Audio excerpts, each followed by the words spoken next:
For over 2 decades, Oda has been hiding the ending of One Piece in plain sight, and now we finally have proof. Because deep in Elbaf, Oda didn't just drop lore, he revealed a mural, a massive, ancient depiction that may contain 26 secrets tying together the Void Century, the Ancient Kingdom, Sun God Nika, and the true Final War. This isn't a theory anymore, this is canon, and if you look closely, this mural doesn't just show the past, it may have already revealed the end of One Piece itself. So today, we're breaking down all 26 hidden details inside this mural, how it hints that Imu became a false god, how Nika's return was foretold 800 years ago, and why Oda may have just exposed the entire story in a single image. The foundation of this whole mega theory is a colossal mural, imagined to be carved into Elbaf's giant atom tree. According to the theory, it all begins by showing the destruction of a first world, an ancient age of gods and unimaginable catastrophe. The first secret it shows is a sun engulfed in flames, which the theory calls the Forbidden Sun. This immediately brings to mind a canon fact,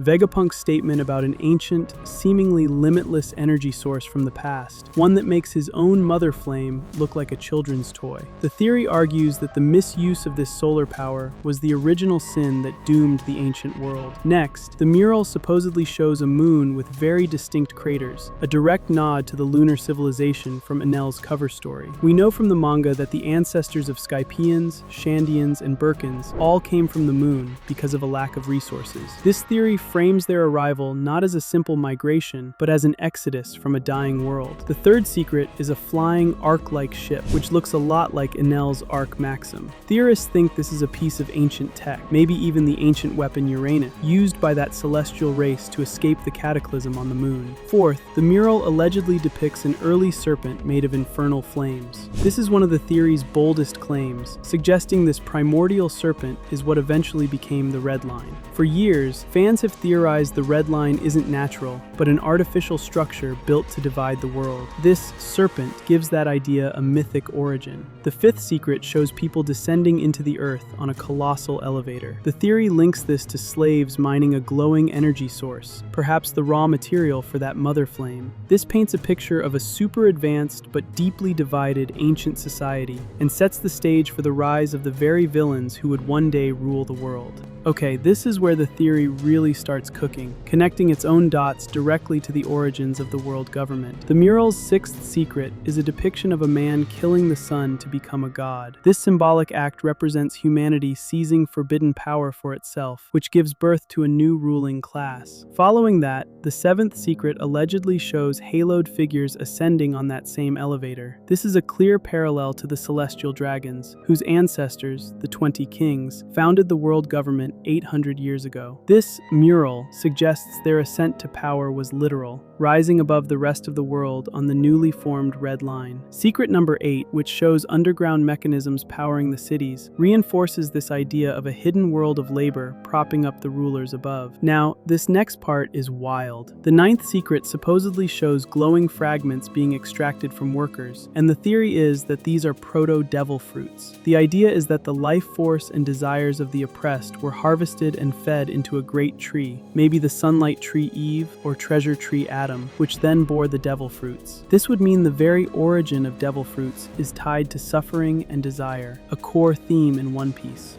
The theory then pans out, with the 10th secret showing a Zunisha-like giant carrying a landmass next to a Noah-sized ship. This links the ancient elephant we know and love to a great flood and the promise made to Fishman Island. But it's the arrival of the hero that kicks off the main conflict. Secret 11 shows sun god Nika arriving on a ship, his body in that classic, stretchy Gear 5-like pose. He's here to be a liberator. The 12th secret shows him carrying a shield with Joyboy's Jolly Roger, explicitly linking the legend of Nika to the man who left his treasure on Laugh Tale. The mural also supposedly shows a horned ancient giant as his ally, Secret 13, confirming the giants of Elbaf were on the right side of history. And, in a detail that ties all the allies together, the 14th secret is the Kozuki family crescent symbol on Nika's shield, connecting the creators of the poneglyphs directly to Joyboy's crew. Now we get to the theory's most explosive claims, all centered on the shadowy ruler of the world, Imu. Before getting to Imu, the mural supposedly gives us other details from the Void Century War, including the origin of Onigashima's giant skull as a casualty from that ancient cataclysm, Secret 15.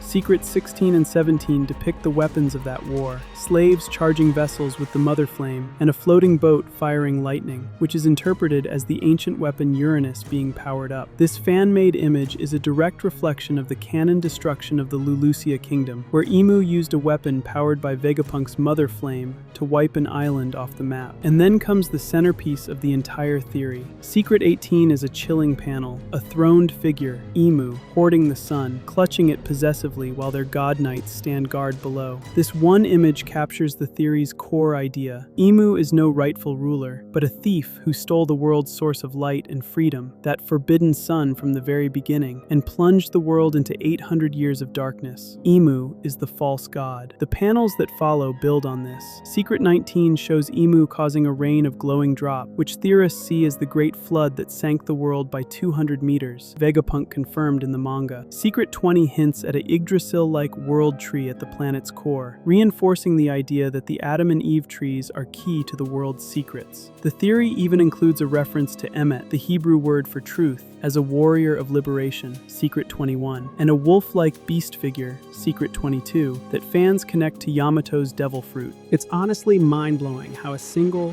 fan-made concept can weave so many of One Piece's biggest canon mysteries into one cohesive story that just works. Before we get to this mural's final prophecy, if you love deep dives that blur the line between fan theory and canon, you know what to do. Hit that subscribe button. And let me know in the comments, what is the one element from this grand theory that you absolutely believe Oda will make real? This final part of the mural isn't about history, but prophecy. It foretells a third world destruction, which is the final war Luffy is destined to fight. It supposedly shows a flying demon, Secret 23, which many in the community link to Imu's true form or another top-tier enemy. It also hammers home the idea that the Hellfire Serpent is the red line, Secret 24, implying that the final war will end with its destruction, finally making the All Blue a reality. In this prophesied battle, Nika isn't fighting alone. The mural allegedly shows a winged Skypian figure helping him, Secret 25, which would bring the story full circle by having the descendants of the Moon People return to fight for the Dawn. And it all culminates in the final,